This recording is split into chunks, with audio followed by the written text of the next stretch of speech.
بدأت الحكاية بعيلة نيت ومراته ماري ومعاهم ولادهم الاتنين إيريك وروز. البيت كان غرقان في الفرحة والسعادة عشان إيريك لسه متخرج من الثانوي وجاله قبول في الجامعة اللي كان بيحلم بيها، وكمان بمنحة. نيت وماري مكدبوش خبر وقرروا يعملوا حفلة صغيرة كده احتفالا بالخبر الحلو ده. عزموا جيرانهم القريبين منهم داني وجينيفر وبنتهم جيسيكا، وكمان إيريك عزم أصحابه جاريد وماثيو. البيت كان مليان ضحك وهزار والكل كان طاير من الفرحة عشان خاطر إيريك. وسط كل ده البنت الصغيرة روز ما كانتش مهتمة بكلام الكبار، فسحبت نفسها وراحت لمكانها المفضل. إيريك خد باله وراح وراها، وهناك دار ما بينهم حوار من القلب. إيريك كان زمان حافر علامة على شجرة كرمز لحبه لأخته، والعلامة دي لسه موجودة بس بدأت تتمسح مع الوقت. إيريك حس إن روز زعلانة عشان هيسيبها ويروح الجامعة، بس وعدها إنه هيكلمها ويجيلها زيارات كتير وأقنعها ترجع البيت تاني. الحفلة خلصت والناس بدأت تروح، وأهل جيسيكا استأذنوا هما كمان، بس نيت وماري طلبوا من جيسيكا تقعد مع روز شوية عشان وراهم مشوار مهم وهي يغيبوا لحد تاني يوم الصبح. في العادي إيريك هو اللي بيفضل مع أخته، بس المرة دي كان عنده تمرين فوتبول ولازم يحضره. وقبل ما إيريك يمشي بيجمع شجاعته وأخيرا بيقرر يفتح قلبه لجيسيكا. إيريك سألها: لسه مشاعرك ليا زي زمان؟ وهنا بنعرف إن إيريك كان اعترف لها بحبه قبل كده، بس هي صدته وقالت له: أنت زي أخويا بالظبط. والمفاجأة إنها لسه عند رأيها ومفيش جديد. إيريك خد بعضه وطلع على تمرينه وهو شايل طاجن ستة. جيسيكا سابت إيريك وراحت تلاعب البنت الصغيرة روز في الغابة اللي جنب البيت، واليوم عدى ودخل الليل. جيسيكا بدأت تقرأ لروز حدوتة قبل النوم عشان تنام في هدوء. البنت سألتها تسيب الباب موارب والنور شغال. ليه يا ست روز؟ قالت لها: عشان عايزة أشوف صاحبي الخيالي بوضوح. البنت من صغرها وهي مصدقة إن ليها صاحب، ومهما جيسيكا تحاول تقنعها إن ده مجرد خيال أطفال، روز كانت بتأكد بثقة عمياء: ده حقيقي وموجود جنبي دلوقتي. تاني يوم الصبح نيت وماري رجعوا من سفرهم وكانوا مرتاحين إن جيسيكا كانت واخدة بالها من البنت. ماري بلهفة الأم جريت على أوضة روز تطمن عليها، بس يا عيني الفرحة ما تمتش. الأوضة فاضية. ماري قلبها وقع في رجليها. راحت سألت إيريك فقالها معرفش. آخر حد كان معاها هي جيسيكا. الدنيا اتقلبت نيت وماري قلبوا البيت والغابة حتة حتة ومفيش أي أثر. ماري من كتر الرعب راحت لجيسيكا وهي بتصوت: بنتي فين يا جيسيكا؟ جيسيكا كانت مرعوبة ومش فاهمة حاجة وحلفت لها إنها سابت البنت نايمة في سابع نومة. إيريك حاول يهدد أم النهارة وفي الآخر ملقوش حل غير إنهم يروحوا للبيوليس ويبلغوا عن اختفاء روز. بعد ساعات من التدوير والقلق البيوليس كلم ماري وأخيرا بشروها: لقينا روز في قلب الغابة. رغم إن محدش فاهم هي وصلت لهناك إزاي، بس ماري حست إن الروح ردت فيها. خدت إيريك وطاروا على المكان، وأول ما شافتها خدتها في حضنها وهي مش مصدقة إن بنتها رجعت لها بالسلامة. بس إيريك وهو واقف بعيد بدأ يحس بحاجة غريبة، وهو باصص عليهم لقى نظرات روز مش طبيعية. كانت بتبصله بطريقة غريبة تتخوف وكأنها مش هي دي أخته.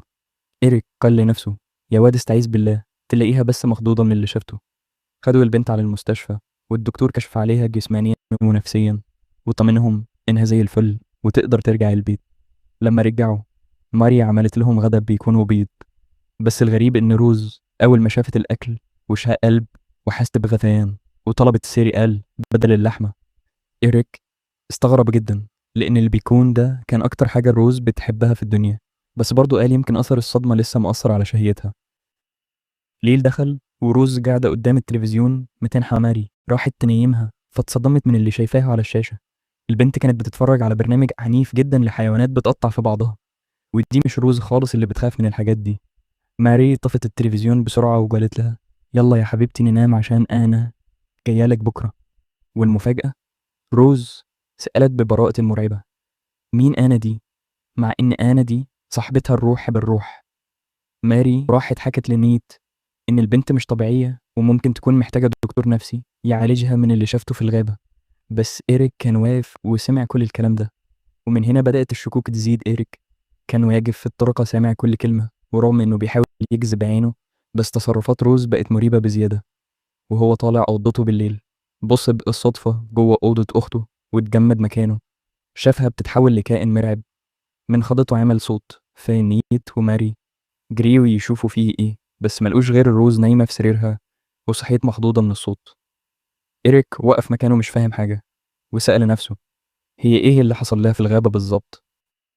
تاني يوم إيريك شاف المصيبة الأكبر، شاف روز وهي واقفة بتاكل دود من الأرض. لسه هيروح يكلمها لقى أمه بتنادي عليه وهي حاسة بالذنب عشان زعقت لجيسيكا اليوم اللي فات وطلبت منه يروح يطمن عليها. بالليل إيريك ما كانش عارف ينام من كتر التفكير، فأخد كشاف وخرج يشم هوا في الغابة اللي ورا البيت. وفجأة كائن غريب طلع له من وسط الشجر وكان هيهجم عليه. إيريك أخد ديله في أسنانه وطلع يجري، وهو بيمر من قدام بيت جيسيكا شافها وقفت قدام الشباك زي الصنم وبص للفراغ بنظرة غريبة تقبض القلب. الصبح وأهله مش موجودين. إيريك صمم يعمل لروز فطار بيكون عشان يختبرها. البنت رفضت بأدب وقالت عايزة سيريال، بس هو غصب عليها تاكل حتة. أول ما بلعتها جرت على الجنينة ورجعت كل اللي في بطنها. وهنا إيريك تأكد إن دي مش أخته أبدا. عشان يهرب من الجو الكئيب ده راح حفلة مع صاحبه ماثيو، وهناك وهو بيحاول يفك عن نفسه وبيرقص مع واحدة شاف الرعب بعينه. شاف روز واقفة وسط الناس وشها شاحب زي الأموات والدم بينقط من راسها إيريك وهو في الحفلة وشايف المنظر المرعب ده. الرعب أكل قلبه وكان شارب، فخد بعضه وجري على البيت وهو مش شايف قدامه. وهو سايق فجأة بص في المراية لقى روز قاعدة في الكرسي اللي وراه. من خضته ايده لفت الدريكسيون والعربية حدفت يمين وبقت حادثة. نزل يشوف فيه ايه، ملقاش حد. ساعتها كان في دورية بوليس شافوا العربية المخبوطة ونزلوا لإيريك، وطبعا شموا ريحة القرف اللي كان شاربه فأخدوه على الاسم فورا. نيت وماري جالهم تليفون نص الليل وراحوا يخرجوه، وكانوا في قمة خيبة الأمل. نيت كان خايف جدا إن المنحة تضيع بسبب الاستهتار ده وهما بيأنبوه وبيدوله درس في الأخلاق. إيريك بص لروز بقرف ونظرت كلها شك.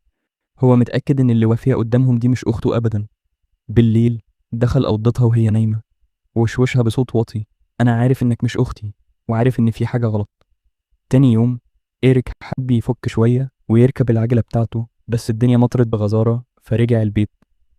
نيت وهو بيصلح العربية طلب من إيريك يروحوا يتعشوا بره في مطعم قريب عشان يتكلموا في موضوع المنحة والجامعة اللي هتبدأ الأسبوع الجاي.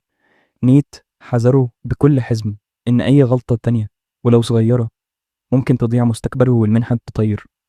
وهما قاعدين بيتكلموا داني وجيسيكا دخلوا ياخدوا أكل تيك أواي. نيت بكرمه عزموا يقعدوا معاهم، بس جيسيكا كانت في حالة تانية خالص، واقفة بعيد ورافضة تتكلم مع حد وشكلها شايلة من ماري بسبب الكلمتين الرخمين اللي قالتهم لها قبل كده. وفجأة ومن غير ولا كلمة جيسيكا سابتهم وخرجت، وداني جري وراها وهو مش فاهم بنته مالها. بعد العشاء إيريك رجع البيت وطلع أوضته، فتح ألبوم الصور وقعد يقلب في ذكرياته مع روز. الحزن أكل قلبه وهو شايف الصور القديمة، بس فجأة يفتكر جيسيكا ومنظرها الغريب فجاب المنظار وبص على بيتها. وهنا كانت الصدمة، شاف جيسيكا ماسكة سكينة وبتقطع شرايين إيدها إيريك. مجريش ده طار على هناك وطلب الإسعاف في آخر لحظة، وبفضل سرعة تصرفه الدكاترة لحقوا جيسيكا وعاشت. داني في المستشفى كان هيبوس إيد إيريك من الشكر وقاله أنا عارف إنك بتحبها يا ابني، بس مش عارف هي عملت في نفسها كده ليه. البنت كانت قافلة على نفسها ومنعزلة تماما، وداني قلبه كان بيتقطع عليها. وصل إيريك للبيت وأول ما دخل لقى روز وافة بتبصله بنظرة كلها شك وخبث. دخل الحمام يغسل وشه، بس فجأة أحس إن عقله اتشوش وإحساس غريب مش قادر يفسره. بعدها نيت وماري خرجوا وطلبوا من إيريك يخلي باله من البيت. إيريك أول ما الباب اتقفل راح وقف قدام روز بكل شجاعة وقال لها أنا عارف إنك مش أختي، وسألها أختي فين وقعد يستفزها.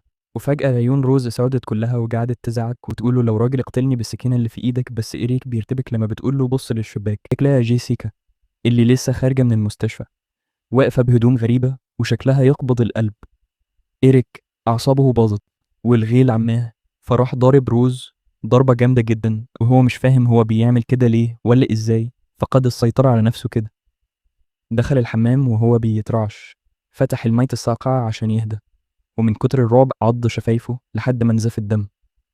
في الوقت ده روز كانت قاعدة في أوضتها بترسم رسومات غريبة على الورق. إيريك ما قدرش يستحمل أكتر من كده، مسك سكين المطبخ ودخل أوضتها عشان يخلص الحكاية دي، بس لقى الأوضة هس والحيطان كلها متغطية برسومات لشجر، وكل شجرة عليها علامة إكس. إيريك فهم الإشارة وجري زي المجنون على الشجرة القديمة اللي كان حفر عليها ذكرى لروز. وصل هناك وعقله بيلف بيه، مسك الفأس وبدأ يحفر في الأرض بغل، وفجأة لقى الفاجعة، لقى جثة روز مدفونة تحت التراب. وفي لحظتها ظهر له كائن شبه روز وبدأ يقرب منه عشان يقوله الحقيقة المرة، الحقيقة اللي حصلت في الليلة المشؤومة لما جيسيكا سابتها نايمة ونزلت. البنت سمعت خبط تحت ونزلت تشوف فيه إيه، وهناك كانت الصدمة وشافت اللي ما كنتش تتخيله. شافت إيريك وهو بيتعدى على جيسيكا وبيتعامل معاها بشكل مش تمام. البنت صرخت من الصدمة وإيريك اتجنن وخاف تقول لأهلهم، فجرى وراها وهي بتصرخ ومرعوبة لحد ما دخلت الغابة.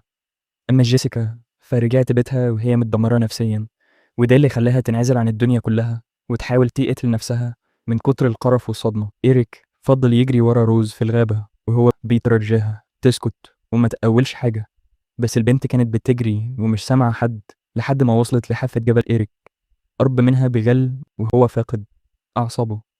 وفي لحظة البنت رجلها اتزحلقت ووقعت من فوق الجبل وماتت في وقتها. إيريك عقله طار من الرعب، وبدل ما يبلغ قرر يداري جريمته، فأخد جثتها ودفنها تحت الشجرة اللي كانوا بيلعبوا عندها. ومن كتر تأنيب الضمير عقله بدأ يخيله إن روز لسه عايشة ورجعت البيت، والخيلات اللي كان بيشوفها ما كانتش غير هلوسة من كتر الذنب. الصدمة إن نيت وماري ما كانوش بيخرجوا يخلصوا مشاوير، دول كانوا بيلفوا الدنيا عشان يلاقوا بنتهم اللي كانت مدفونة جنبهم طول الوقت. وفجأة جيسيكا ظهرت قدامه وهي بتضربه بيغل ومش مصدقة إن إيريك اللي كانت بتأمن له هو اللي قتل أخته. جيسيكا بلغت البوليس اللي قبض على إيريك عشان يواجه مصيره بعد ما دمر حياته وحياة عيلته بإيده. ماري كانت واقفة بعيد والدموع مغرقة وشها، ما كانتش قادرة تستوعب ولا تصدق إن ابنها اللي كانت فخورة بيه هو اللي عامل المصيبة دي في أخته الصغيرة. كانت بتشوف له بنظرة كلها خذلان وكسرة قلب، ومش قادرة تفهم إزاي إيريك اقتل حتة منه ومنها بالطريقة البشعة دي. إيريك خلاص ما كانش فيه حيل يدافع عن نفسه ولا يهرب من الحقيقة المرة اللي كبست على نفسه. استسلم للبوليس بهدوء تام وهو مستعد يواجه مصيره ويدفع ثمن اللي عمله.